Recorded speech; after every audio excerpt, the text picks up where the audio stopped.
What was my life like before the assault?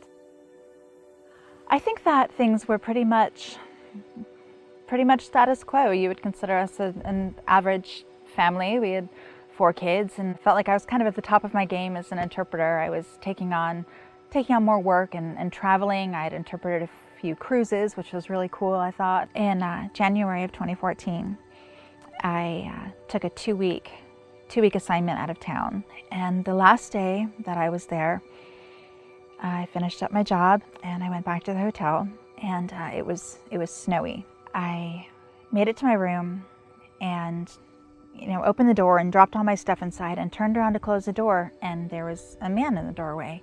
He hit me in the head with a closed fist, and things went kind of fuzzy, and he dragged me back into the room and he raped me. I broke a couple of ribs and some fingers trying to fight until I recognized that fighting was making it worse, and disappeared somewhere inside myself. I woke up hearing someone scream. I was in a stairwell outside of the hotel. I was wearing a broken bra, and that's it. And it was below freezing temperatures, which actually probably saved my life because I had a brain bleed. Life after the assault was very challenging. I did not bounce back quickly.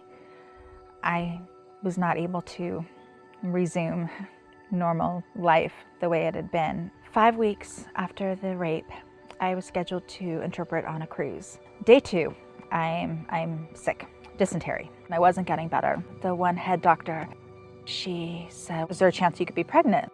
And I just say, "Okay, look, this is probably not, I'm almost sure I'm not, but I was raped, last month, and you should probably just go ahead and test me." She gives me the pregnancy test, and there was a second line, and I just stare at it. We made a stop in Cartagena, Colombia, and I was taken to this, looked like a little garage, this little hospital, and I had a translator with me, who I did not need, because as soon as they put that ultrasound in, there was a little pea, and I've seen those little peas before, and that little pea was my son. And I smiled at him. I feel like the world would be telling me, "You're pregnant from something horrible. You should be angry and disgusted." And I felt this rush of fierce protectiveness over this baby. And I remember just putting my hands on my stomach and saying, like, I have to tell my husband. I have to tell my husband. And I said, I'm pregnant. And there was just a hair of a pause, just a split second. And he said, "Okay." I said, "Okay." What do you mean, okay? How is this okay? Like, I'm thinking, oh my gosh, my parents are going to freak. What are your parents going to say? What do we tell the kids? Like, my mind is going just all over the place. I'm like, how are you calm? And he said, "Honey, this is something beautiful." He said, "This is a gift." He said, "This is something wonderful that's come out of something so painful for us. We love babies." And I said, "Yeah, we love babies." And he said, "This is going to be awesome." I said, "Okay." He said, "We can do this. We can do this, Jay. We can do this." I said, "Yeah, we can do this."